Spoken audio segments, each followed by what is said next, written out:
जगद्गुरो नमस्तुभ्यं शिवाय शिवदाय च योगीन्द्राणं च योगीन्द्रा गुरूणां गुरवे नमः। मृत्योर्मृत्युस्वरूपेण मृत्युसंसारखण्डना मृत्योरीशा मृत्युबीजा मृत्युञ्जया नमोऽस्तु ते। कालरूपा कलयतां कालकालेशकारणा कालादतीता कालस्था कालकाला नमोऽस्तु ते।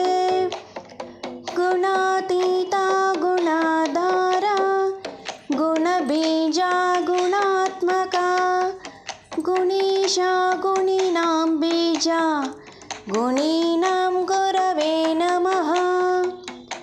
ब्रह्मस्वरूप ब्रह्मज्ञा ब्रह्मभावन तत्परः ब्रह्मबीजा स्वरूपेण ब्रह्मबीजा नमोऽस्तु ते।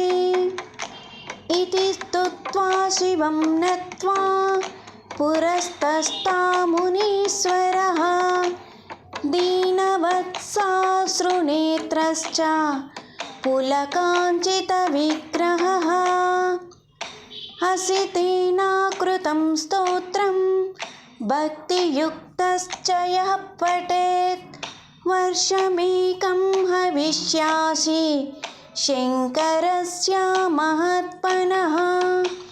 स लभेद्वैष्णवं पुत्रं ज्ञानिनं चिरजीविनं भवेद्धनाढ्यो दुःखे च मूको भवति पण्डितः अभार्यो लभते भार्यं सुशीलं च पतिव्रताम् इह लोके सुखं भुक्त्वा यात्यन्ते शिवसन्निधिम्। इदं स्तोत्रं पुरा दत्तं ब्रह्मणा च प्रचेतसा स्वपुत्राय सीताय दत्तमुत्तमम्। इति श्री ब्रह्मवैवर्ते महापुराणे श्रीकृष्णजन्मकाण्डे असितकृत शिवस्तोत्रं सम्पूर्णम्।